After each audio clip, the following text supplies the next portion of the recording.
All right, Larry Krueger here from the Pig and a Pickle Krug Show. Check out Pig and a Pickle, the best barbecue in Northern California. They're in Emeryville and Corte Madera. They're open 7 days a week in Marin, Wednesday through Sunday in Emeryville. Pig and a Pickle, the best barbecue in the Bay. All right, let's do a little NFL draft recap on the Philadelphia Eagles draft. It seemed like every time I looked up, the Eagles were picking. And then I see Howie Roseman interviewed, and they're taking victory laps, and they're feeling really good. Let's talk a little bit about what they got done on during the 3-day draft. Let's start with their first pick. They lost Javon Hargrave to the Niners, and they decided they had to replace him right away. And Jalen Carter is in a lot of people's minds, he was the best player in all of college football. Wore number 88, big defensive tackle, 6'3", 315 pounds, moves incredibly well. I mean, this guy is absolutely the most fluid mover you're going to see at 315 pounds. You know, the way he moves kind of reminds me of like a young Richard Seymour, who also played at Georgia and made it to the Hall of Fame. But this kid, it's all about accountability. Showed up out of shape at the offseason workouts, has had some problems off the field. The Seattle went with Malik McDowell a few years ago, and he had huge talent at a Michigan State, and it just didn't work out because he couldn't fly right. Had problems, crashed an ATV, had problems off the field. So I really believe that character wins a lot of times, and I'm not sure about the character of this player. But if the Eagles believe that their culture is good enough where they're going to get the best out of Jalen Carter, and we'll just assume for this conversation that they are going to get the best out of Jalen Carter, then watch out, because the Eagles suddenly have a monster front line, even without Javon Hargrave. I think there's a very good chance that Jalen Carter could start. So their front is Josh Sweat and Brandon Graham off the edges, Jalen Carter and Fletcher Cox at the tackles. But this team still has Teron Jackson out of Coastal Carolina. They had Jordan Davis from Georgia, Milton Williams from La Tech, Derek Barnett from Tennessee, Kentavious Street, the ex-Niner from NC State's on this line, Janarius Robinson, who played at Florida State, is on this line. So, they get a big interior guy with a ton of talent. I mean, as much talent as anybody in the draft. And if they can get the most out of Jalen Carter, the Eagles front is going to be scary good.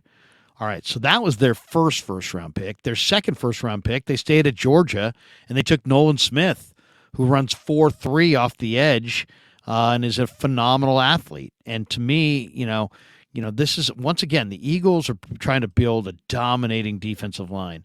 Graham is older and has had some injuries, so now you add a pass rusher to Nolan Smith to, what they already had with Hassan Reddick, and they're coming at you. Patrick Johnson, now Nolan Smith.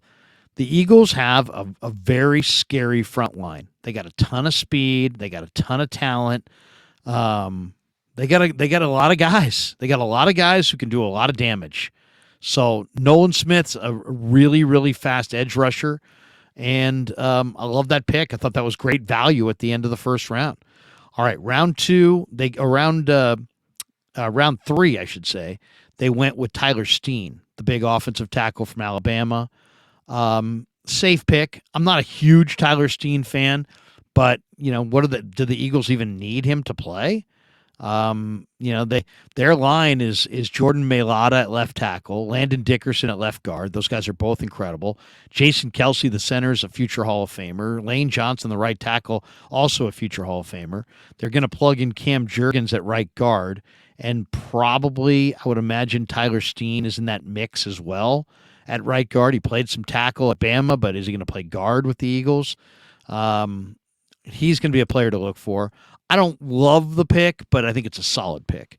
But I do love their second third-round pick, Sidney Brown, the safety from the Illini, who has a twin brother, but Sidney Brown's the better of the two, and this guy's as good a safety as there is. I mean, what a cover guy he is. I think he's a phenomenal prospect. That was a great get by the Eagles in the third round. I mean, just a really good player. Now, the Eagles' secondary is Darius Slay, James Bradbury, who they re-signed, and then they have Reed Blankenship and Terrell Edmonds at the safety spots. So Sidney Brown, I would guess, winds up starting over Reed Blankenship right out of the chute. I don't think there's any question about that.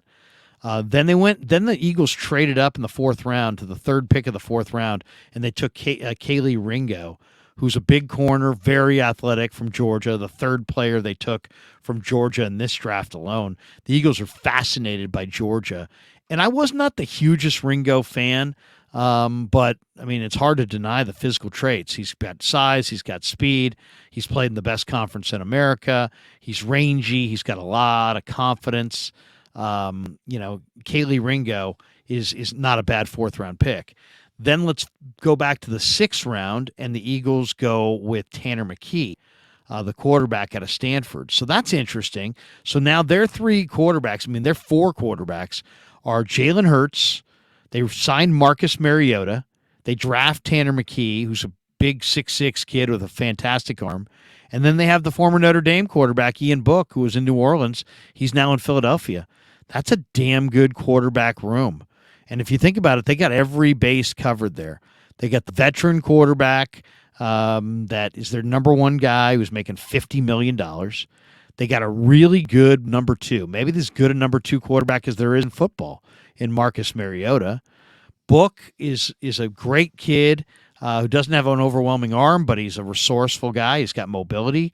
And then McKee is your future pocket passer.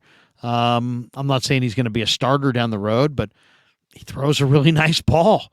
I mean, Tanner McKee is there. You can find a whole lot worse than Tanner McKee. And then the Eagles wrapped up their draft by drafting Moro Ojomo from Texas, who's, pretty athletic, kind of a one-gap penetrator, on their line. Ojomo's going to play tackle.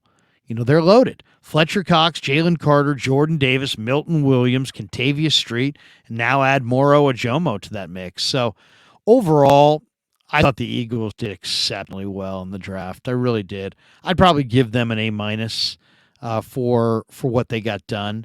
Jalen Carter is boom or bust, and they're gambling on character. So that's always a risk. But if they hit, you've got, with the ninth pick in the first round, you have maybe the most talented defensive player in the entire draft.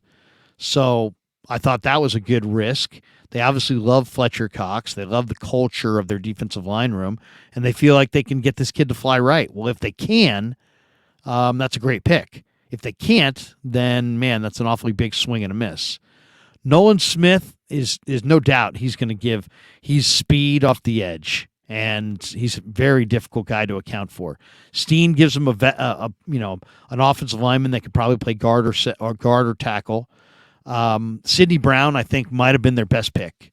I know people will talk about the top of the draft, but Sidney Brown is, I think, going to be a all-pro or Pro Bowl caliber safety. I mean, his coverage ability, his instincts, his hitting ability, I just love him. Everything about Sidney Brown is damn good. That Illini team had an incredible secondary with Martin and Witherspoon, Sidney Brown. I mean, they really had an abundance of riches. Ringo, not a huge fan. McKee, I think there's mobility issues, and eventually there's going to be durability issues. Ojomo, very athletic defensive lineman for the seventh round. I thought that was good value. I know a lot of people are saying A for the Eagles. I would say more like A- or B+, just because they did get two really high-end guys from Georgia at the top of the draft, really three if you want to say Ringo. But I don't know that any of them are going to be awesome. I saw some inconsistencies in Ringo's game as a cover corner. You got to wonder about the strength at the point of attack of Nolan Smith. You got to wonder about just the mindset and the maturity of Jalen Carter. So I liked Sidney Brown the most. I'll give the Eagles a B+. Not going to give them an A- just because they took some shots on some volatile guys. They're gambling that Jalen Carter shows more maturity than he did in the pre-draft process. And I think Tyler Steen's just okay. Nolan Smith's a speed rusher, but there's nothing to me. He's not in the NFL. You're not just going to run around everybody. you're going to have to take somebody on. I don't know that how good he's going to be. I love Sidney Brown. I think there's potential for Tanner McKee. I really like the Ajomo pick as far as value, but I'll say B plus, B plus, B plus for the Eagles. A really good draft that could easily be an A draft if Jalen Carter fulfills his potential. All right, hope you enjoyed the Krug Show draft recap of the Philadelphia Eagles. Thanks to Pig and a Pickle for being a title sponsor of the show. Check them out in Corte Madera or Emeryville. And thanks for supporting the Krug Show on YouTube.